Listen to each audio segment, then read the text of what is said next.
Bilang school head, bago po ako pumasok sa training ng Teach Peace, Build Peace, ginagawa ko lang kung ano yung alam kong trabaho ko. Without even knowing kung anong nafe-feel ng mga kasama ko, nafe-feel ng mga estudyante ko, lalong-lalo na yung mga kasama ko. For your information, yung area namin, maipagmamalaki namin yan kasi dyan yung sentro ng ekonomiya. Pero nabago yun because of the situations katulad ng natural calamities at saka yung armed conflict. Yan talagang malaking epekto sa mga anak namin. Kasi kung hindi siya mismo sa malapit sa paaralan namin, yung mga dinadaanan nila, nangyayari talaga doon ang mga barilan at saka yung hindi talaga sila safe.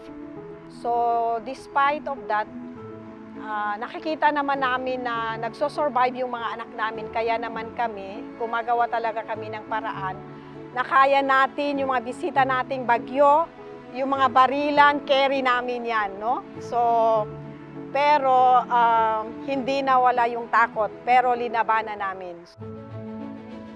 After the training, no, na-realize namin na kailangan talagang may gawin kami. So, kinausap ko talaga yung mga teachers ko.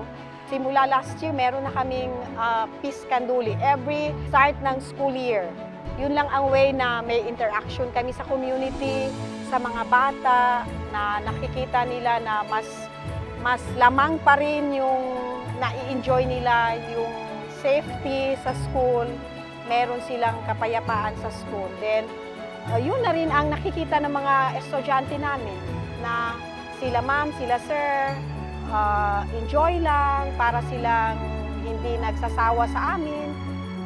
Yun talagang pinaramdam namin sa mga estudyante namin na hindi talaga kami nagsasawa, hindi kami nagagalit sa kanila, naiintindihan namin kung ano yung kanilang mga sitwasyon. Yung mga anak namin ang daming natutunan sa peace education. Masasabi kong maipagmamalaki namin sila. Although meron kaming community ganyan, pero yung mga estudyante namin talagang alam na alam kung ano yung nakakabuti sa kapwa nila, sa sarili nila. Dati, ang sabi ko, you must embrace education. Ngayon, dinagdagan ko na embrace peace education.